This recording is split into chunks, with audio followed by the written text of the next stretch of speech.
8 महीने से सैलरी रुकी हुई है और ये एक बार नहीं है, जब से केजरीवाल सरकार आई है चौथा पांचवा वाकया है। मेरा बच्चा बी फार्मा करता है, उसकी फीस कटने तक की जमा करने की हमारी गुंजाइश कभी नहीं 11 है। महीने की रुक जाती है, कभी 4 महीने की, कभी 6 महीने की, कोई 10 महीने की।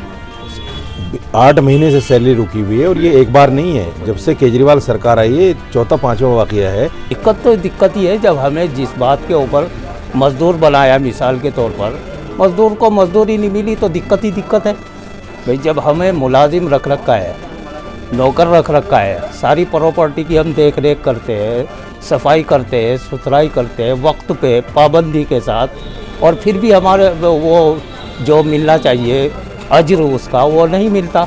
मेरा बच्चा बी फार्मा करता है, उसकी फ़ीस कटने तक की जमा करने की हमारी गुंजाइश नहीं है। मैंने लिख के भी दिया था यहाँ से, स्कॉलरशिप के लिए भी फार्म भरा हुआ है, वो मैंने इनसे महफूज साहब से भी, CEO साहब से, इनसे मिले, लेकिन अब तक कुछ नहीं मिला। 37 करोड़ का लॉलीपॉप दे के वक्फ बोर्ड को भी खुश कर दिया और इमामों को भी खुश कर दिया और दिल्ली के तमाम मुसलमानों को खुश कर दिया, और हज़ारों करोड़ की जो प्रॉपर्टियां हमारी उनके पास हैं उनको ज़बरदस्ती कब्जा करके गबन करके बैठे हुए हैं, जिसके हम खिलाफ हैं। ये हमारी प्रॉपर्टी वागुजार करो, ये हमारी प्रॉपर्टी जब तक वक्फ बोर्ड के पास नहीं आएगी, जब तक भीख का कटोरा ऐसे ही वक्फ बोर्ड का सरकारों के सामने रहेगा, और इससे कोई भला होने वाला नहीं है। हालात नहीं सुलझेंगे तो मजबूरी में आदमी क्या करेगा, कहीं बैठना पड़ेगा। अब बैठने के नतीजे में शायद हालात कुछ सुधर जाएं, लेकिन अच्छा यही है कि बगैर बैठे सुलझ जाए तो वही लाख गुना अच्छा है। और यह यकीनी तौर पर हम तो यही कहेंगे, हम बोर्ड के मुलाजिम हैं तो बोर्ड को इस तरफ ध्यान हर हाल में देना चाहिए। जितने भी हम अइम्मा हैं सब की नज़र में, जितने भी मुफ्ती हजरात हैं सब की नज़र में, जिससे लिया वो कहते हैं तुम झूठे इमाम हो। अब झूठे इमाम होने के नतीजे में इमामत के लिए मुसल्ले पर जाएं तो कैसे जाएं? मुसल्ला भी इस बात की गवाही नहीं देता कि तुम झूठ बोलो कि यार 1 महीने को तुमने वादा किया, 8 महीने हो गए नहीं दे रहे हो। तो इस कर्ज का वादा ही था, और कर्ज अगर वादे पे नहीं दिया, टाइम पे नहीं दिया तो वो झूठा हो गया ना। और झूठे आदमी की तरफ तो अल्लाह की रहमत भी नहीं होती। तो अब देखिए क्या बोर्ड की जिसके हम मुलाजिम हैं वो कहाँ तक झूठ बनाते हैं।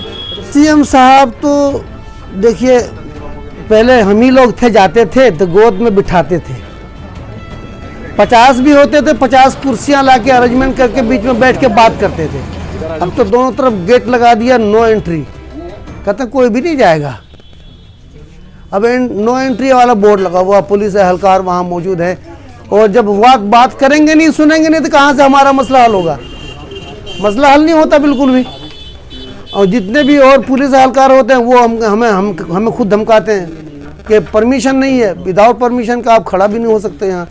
हम लोग तो बहुत देर वहाँ रह के आए, लेकिन फिर भी कह रहे थे नहीं फ़ौरन निकलो यहाँ से, फ़ौरन निकलो। जो हज़रात इसमें मुलव्विस से नाम नहीं लूँगा, उन तमाम लोगों को, इन इमामों की, इन बच्चों की ज़रा सा खबरगिरी करनी चाहिए। अगर तुम्हारे साथ ऐसा होगा, तुम्हारी 1 महीने की या 2 महीने की सैलरी रुकेगी, उस वक्त पता चलेगा कि घर का राशन, घर का चूल्हा, और रोज़ाना प्यारे प्यारे से बच्चे जब बाप से कहते हैं अब्बू 10 रुपये दो, 50 रुपये दो, उस वक्त पता चलेगा उन लोगों को जो फाइल रोके बैठे हैं। इसलिए इन तमाम लोगों की तरफ सोचना चाहिए। आज ये इतने हैं, कल इससे ज़्यादा होंगे, परसों इससे ज़्यादा होंगे। जो लोग इसमें मुलव्विस हैं उनको समझना चाहिए, अल्लाह के वास्ते इनके बच्चों की तरफ, इनकी तरफ, और जो इनका खुलूस जो मुसल्ले पर जाकर के खड़े होते हैं, क्या ये उधार लेते लेते क्या साल भर ऐसे ही गुजारेंगे? 1 बार, 2 बार, 5 बार कोई उधार देगा, 6ठी बार कोई नहीं देता है। और हर कोई इमाम बेचारा ये कह करके उधार ले रहा है कि साहब आप इतने मुझे 1000 रुपये दे दीजिए, मुझे कमरे का किराया देना है, अगले महीने मुझे उम्मीद है कि तनख्वाह मेरी आ जाएगी। देने वाला ये कहता है आपने मौलाना साहब ये कहा था कि अगले महीने दे दूंगा, आप तो झूठे आदमी हैं। जबकि उनकी उम्मीद होती है कि अगले महीने हो सकता आ जाए। ये झूठे करार होते हैं कि साहब आपने ये कहा था मैं अगले महीने दे दूंगा, लेकिन फिर तनख्वाह नहीं मिल रही है। तो इसलिए इनको झूठा ना बनाएं। और फिर मैं कहता हूं, जो हजरात, इमाम तो बेचारे परेशान है ही हैं, जो हजरात सियासत करते हैं इनके नामों पर, उनको चाहिए कि इनके घरों में जाकर के इनकी खबरगिरी करें।